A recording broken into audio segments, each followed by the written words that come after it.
Oh bah vous êtes là vous? Attendez.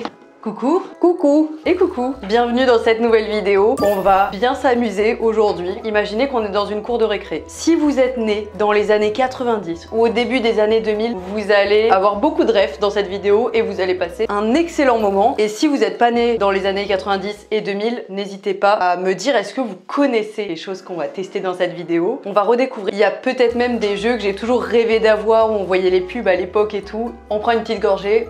Et on commence tout de suite avec le premier jouet. Genre là c'est un peu Noël parce que j'ai de ce côté tous les objets qui sont vraiment recouverts, donc je vais vraiment pouvoir les découvrir un par un et replonger en enfance. C'est trop beau, ça se tient dans le bon sens. C'est un jouet de notre époque mais qui a été réadapté en version stylée. Hein. C'est une ardoise magique. Oh là là, j'ai des petites anecdotes et les ventes d'ardoises magiques ont explosé grâce à la sortie du film Toy Story. C'est fou ça. On va dessiner un truc. Oh la satisfaction. Oh là là, j'étais pas prête pour cette sensation. J'ai l'impression de déplacer de l'eau. C'est vraiment magique. Oh là là, il y a des couleurs différentes. Regardez, je crois que l'ardoise elle est en dégradé. Moi j'avais vraiment la version une seule couleur, t'écris, c'est noir et finito. J'aurais trop aimé rester une enfant en vrai juste pour pouvoir acheter ça sans culpabiliser d'acheter des jouets. Pour bien commencer la vidéo, j'écris abonnez-vous. Là regardez, vous allez voir la magie de l'ardoise magique, c'est qu'elle va s'effacer et là, purée. Mais pardon, mais le taux de satisfaction, j'ai envie de voir genre toutes les couleurs qu'il y a. C'est vraiment un arc-en-ciel. En fait, c'est fait pour moi. Si jamais vous ne l'aviez pas remarqué, j'adore les couleurs. Vraiment. Je mettrai pas de notes aux jouets dans cette vidéo parce que ils sont tous géniaux. Franchement, on a eu une très belle époque. Je suis vraiment une vieille à dire ça, non? C'est vraiment les vieux qui disent « Ah, c'était mieux à notre époque ». Désolée. Admirez ce décor quand même. Il y a même des petits dessins de licornes et tout au mur. J'ai envie de le mettre ici. Oh, c'est une Bratz. Moi j'étais team les Barbie Wings que je collectionnais, que j'allais chercher dans les vides-greniers, que j'échangeais avec mes potes et tout pour les avoir toutes. Mais Bratz, j'avoue, je connaissais pas trop. Imaginez, c'est des jouets de collection ça aujourd'hui. Ça veut vraiment dire que t'es vieux. Hein. Quand les jouets avec lesquels tu jouais, ça devient des trucs de collection et que ça se revend un peu cher, c'est un signe que la vie défile plus vite que ce qu'on pense. Elle est clouée au carton. Sors d'ici, madame. Je vais me battre avec elle. Trop compliqué à sortir de la boîte, surtout que je ne vais pas jouer avec. Regardez genre les chaussures de fou. Est-ce que vous avez joué avec les Bratz? J'avais plein de copines qui, elles, pour le coup, avaient des Bratz chez elles. C'est juste que moi, je suis passée à côté de ça, mais dites-moi si vous avez joué avec ça. Oh là là. Ça, c'était vraiment le banger ultime de notre époque. Si vous n'avez pas joué à ça, déjà je suis super triste pour vous. Vous avez raté une dinguerie. J'attends de voir les autres objets, mais il y a moyen que ça soit mon numéro 1 ultime. Oh là là. Je me rappelle encore de la chanson du générique et tout. Est-ce que c'est un Elephun moderne? Ça se trouve c'est toujours un jouet d'actu. Si vous êtes plus jeune que moi, est-ce que vous avez connu Elephun aussi? Parce que ça, je suis désolée mais n'importe quel âge que t'as, c'est une dinguerie.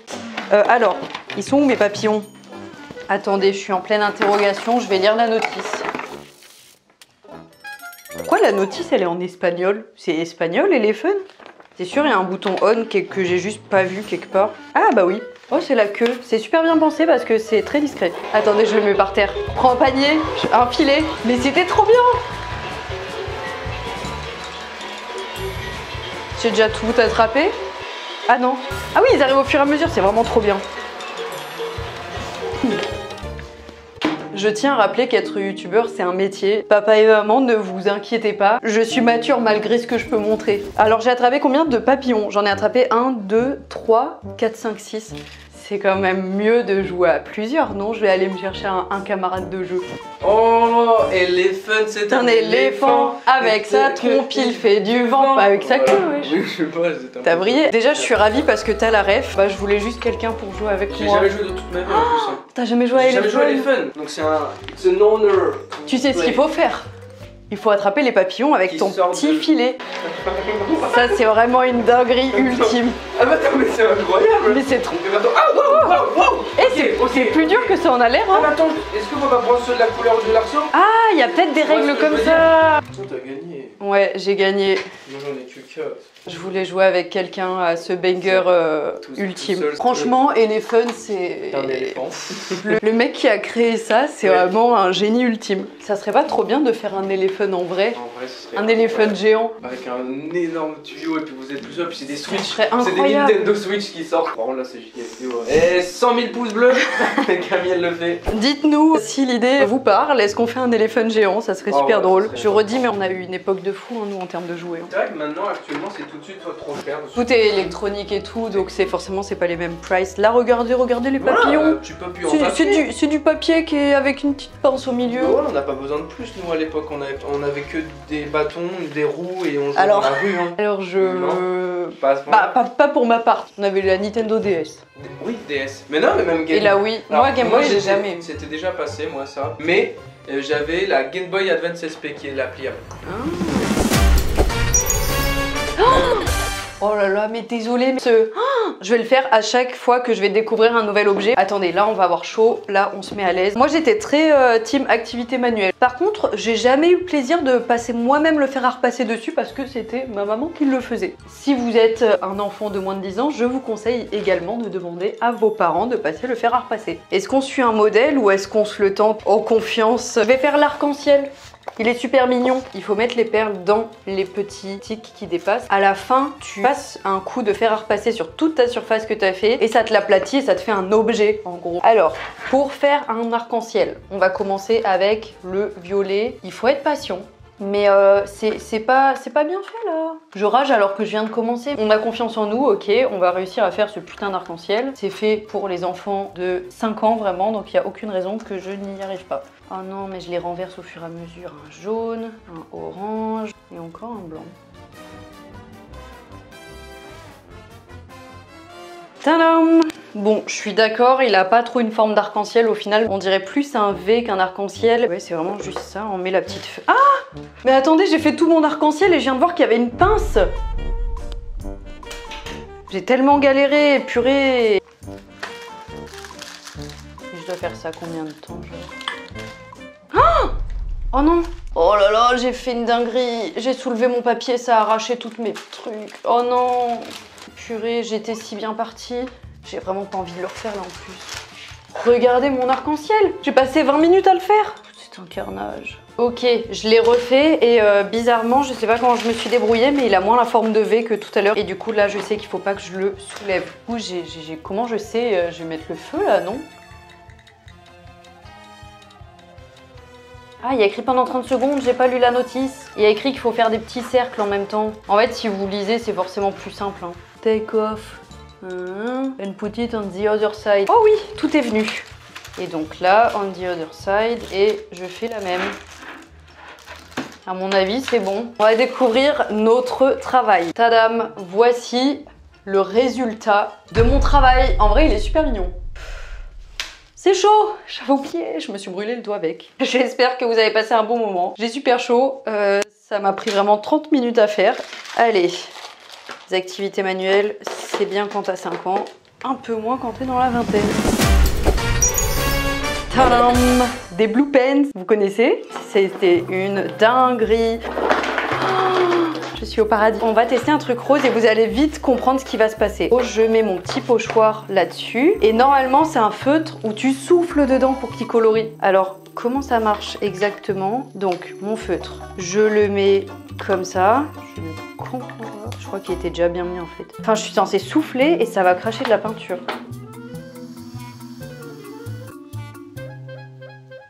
Oh! J'étais en train de souffler du mauvais côté, j'avais vraiment aspiré de la peinture, mais n'importe quoi.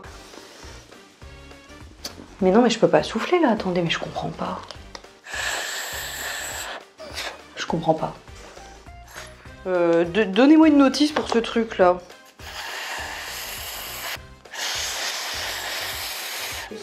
Ah, ok, c'est parti.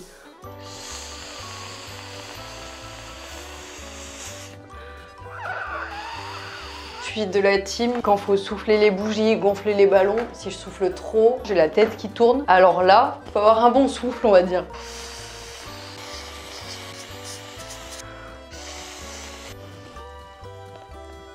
Laissez-moi reprendre mes esprits. Alors, on va enlever le pochoir. Hein. Regardez ce que je viens de faire. Je vais l'accrocher avec les autres dessins. C'est super mignon. Et bah je suis ravie d'avoir testé ça. Franchement c'était sympa, bonne expérience. Dites-moi au fur et à mesure si vous, c'est des objets que vous avez déjà testés. Est-ce que vous jouiez vraiment avec? Est-ce que c'est des trucs que vous rêviez d'avoir? Parce que moi les Blue Pen c'est vraiment des trucs que je rêvais de ouf d'avoir. Je voyais la pub à la télé, je me disais oh, les gens qui ont ça, c'est des gens trop stylés. J'adore. C'est une bande dessinée. Où est Charlie? Je vous l'affiche ici. Celui qui trouve, je lui envoie la bande dessinée. Je n'arrêterai pas cette vidéo tant que je ne l'aurai pas trouvé.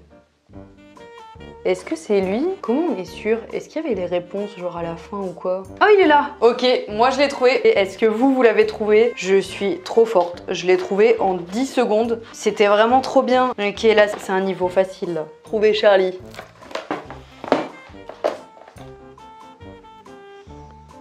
Ah bah il est là. J'ai vraiment mis mon doigt sans faire exprès. Voilà. Et bah écoutez, ça c'était trop bien, c'était une dinguerie. Oh là là, mais attendez, il existe une technique pour, dans la plupart des cas, trouver Charlie. Une étude a été faite selon laquelle il se trouve majoritairement dans 2 bandes que l'on peut délimiter sur chaque double page. Qui a eu la patience de faire cette étude? Parce que pour faire cette étude, ça veut dire qu'il a dû trouver déjà tous les Charlie, qu'il a mesuré, qu'il a... Oh, c'est trop pour moi. Objet suivant.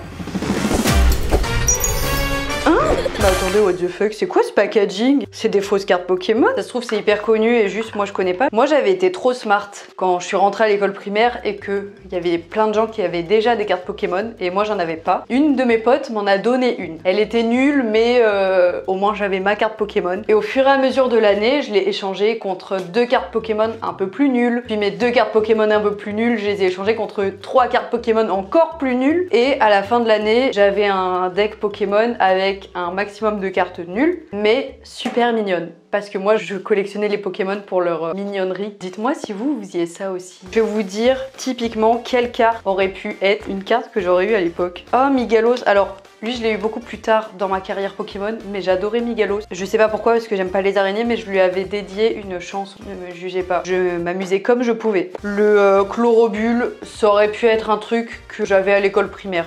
Tournegrain, pareil. Mimigal, ouais, ça c'était très mignon. Mon préféré à l'époque, c'était Bulbizarre. J'étais vraiment trop fan de lui. Oh oui, Sangoki. Ça, c'était mon préféré sur les jeux sur la Nintendo DS. Ça me donne trop envie de racheter un max de cartes Pokémon. C'est toujours une dinguerie d'ailleurs. Ça, c'est fou, hein. C'est vraiment un truc, ça a pas changé. Je pense que j'ai plus aucune carte Pokémon parce qu'un jour, je les ai toutes vendues à un vide-grenier. Je sais pas pourquoi j'ai fait ça. J'ai vraiment vendu ma caisse de cartes Pokémon à un prix, vous ne voulez même pas savoir, à un prix dérisoire. Un peu triste, mais écoutez, on fait tous des erreurs. J'ai jamais eu ça, mais je sais exactement de quoi il s'agit. C'est un truc qui te fait des tresses. Est-ce que ça marche vraiment? Et comment tu mets tes mèches dedans? Là, j'ai sélectionné ma mèche. J'ai l'impression que déjà, au vu du temps de préparation, ça sera plus rapide de se faire une tresse soi-même. Et là, il faut les coincer. C'est super dur à coincer. What the fuck, c'est fait pour une Barbie ou quoi? Ah, ok, j'ai coincé une mèche. Je suis juste en train de m'arracher les cheveux, je crois. Non, c'est nul à chier. Purée, mais ça se lève. Mais attendez, mais fallait dire ça dès le début, enfin. Ok, je reprends. Pardon, j'ai ragé alors que ça a l'air d'être moins dur que ce que je pensais. Ça, je veux la coincer là-dedans. Donc, je soulève, je passe ma mèche et franchement, là, j'aurais déjà fini ma tresse. Ok, une mèche. Plus que 2. Ok, et une 3e. Ok, j'ai 3 mèches de coincer dedans.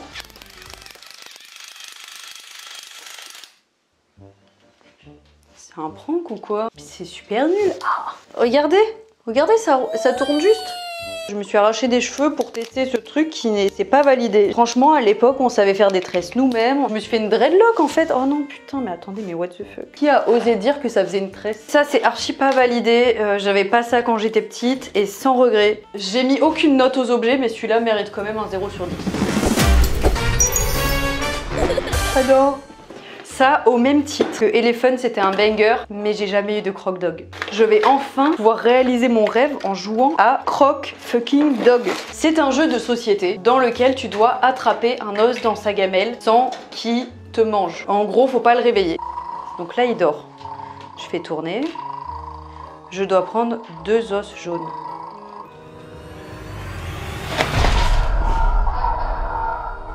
Mais c'est hyper violent. Attendez, je sais pas si ça s'est vu à quel point j'ai sursauté, ça m'a figé. Mais en fait, heureusement que j'ai pas eu ça en étant petite, mais attendez, mais ça te traumatise un enfant. Ceci dit, pour tous les enfants qui voulaient des chiens, ça peut être une bonne stratégie de la part des parents. Si vous ne voulez pas pour X raison avoir un chien, vous achetez un croque-dog, il en voudra plus jamais. Hein. Et mais en plus, c'est super dur. Remets-toi en place. En position d'attaque, là, il fait super peur. Donc là, je dois attraper 2 verres. Un vert, un deuxième vert. J'ai réussi. 2 blancs. Un blanc. Là, il m'a mis un petit coup de pression quand même. Hein. 2 verts à nouveau. Et là, les verts, ils sont tout dessous, là. Un vert. Ça fait battre le cœur fort. Blanc. 2 jaunes. Bon, il n'y a plus de blanc, vas-y, Non mais c'est quoi? Mais attendez, mais ce jeu c'est vraiment le démon. J'ai pas les mots. Vraiment, il me terrorise premier degré. Allez, va-t'en, retourne dans ta boîte. Ça, ah non mais il arrête. Purée, il recommence, il est dans sa boîte et il veut quand même mettre des coups de pression. Bah écoutez, je suis contente d'avoir testé pour l'expérience. Sans regret de pas avoir joué avec plus tôt. Ça va me hanter, je vais faire des cauchemars.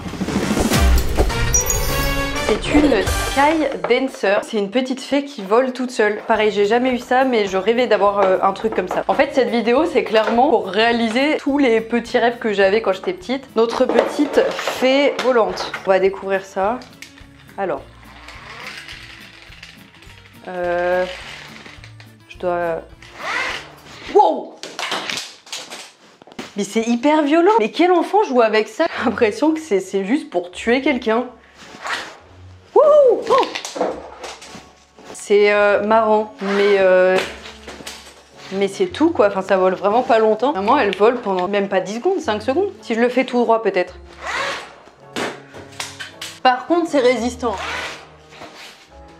C'est un peu mieux. Je sais pas quoi en penser en fait, vous en pensez quoi vous? Oh! Mais elle a fait un trou dans mon plafond là ou quoi? Et ça c'est un jouet qui a été étudié et homologué pour un enfant. Allez, fin du jouet. On s'est assez amusé avec. J'ai failli parler de ça quand on a fait les perles. Je connaissais et c'était vraiment trop bien. Je faisais mes décos de Noël avec ça. En gros, c'est des peintures et après tu laisses sécher et ça devient une sorte d'autocollant mais en matière un peu chelou. Et moi je l'ai collé du coup sur les fenêtres. C'est des window color. Alors qu'est-ce que je vais faire? C'est parti. Ah merde! Oh non mais c'est mal parti déjà, je l'ai renversé dessus. Voilà, j'ai fait un cœur, regardez. C'est toujours aussi satisfaisant. Et en vrai, tu peux faire des dingueries avec ça. Hein. Imaginez un truc comme ça en version géant. Du coup, j'ai pas du tout suivi les dessins que j'avais. Moi, je suis très dans l'improvisation de toute façon. Oh non! Oh, j'ai mis ma main dedans. Ok, bah je vais le laisser sécher. Ça prend combien de temps ça? Je crois que c'était genre 24 heures. J'ai derrière moi le tout dernier objet de cette vidéo. Tadam! Ça, c'était incroyable. C'est un bracelet normal, mais quand je l'enlève, il a une forme, un parapluie. C'était trop bien et ça... Mais j'en avais. Vraiment, je me remplissais tout l'avant-bras de milliers de bracelets. À tel point que, tu sais, ça commence à te faire un petit peu un garrot. Genre quand t'enlèves le soie, c'est anormalement bleu, rouge. Même les traces de bronzage avec les bracelets. Ça, c'est très moi du collège. Et encore là, il n'y en a pas assez. Et là, bim, tu vas voir lequel. Ah, mais c'est encore le parapluie. C'est fou, ça, c'est nul. Qu'est-ce qu'on a d'autre? On a surfeur, un palmier, un M ou un W et un crabe. Il est super mime. C'est la fin de cette vidéo. C'était trop bien de jouer. Vous avez aimé jouer avec moi? J'espère que ce petit voyage dans le temps vous a plu. Moi j'ai adoré, j'ai passé un super moment. Gros big up franchement pour Elephun, c'était un banger ultime. N'hésitez pas à me dire avec quel jouet vous avez adoré jouer étant petit. Est-ce qu'on se teste d'autres jouets dans une autre vidéo? Franchement, il y a encore tellement de choses à faire. N'hésitez pas à vous abonner évidemment si cette vidéo vous a plu et n'hésitez pas à mettre un petit pouce en l'air aussi. Et moi, je vous fais une pluie de croque-dog et d'arc-en-ciel. Et à très bientôt pour une nouvelle vidéo. Bisous!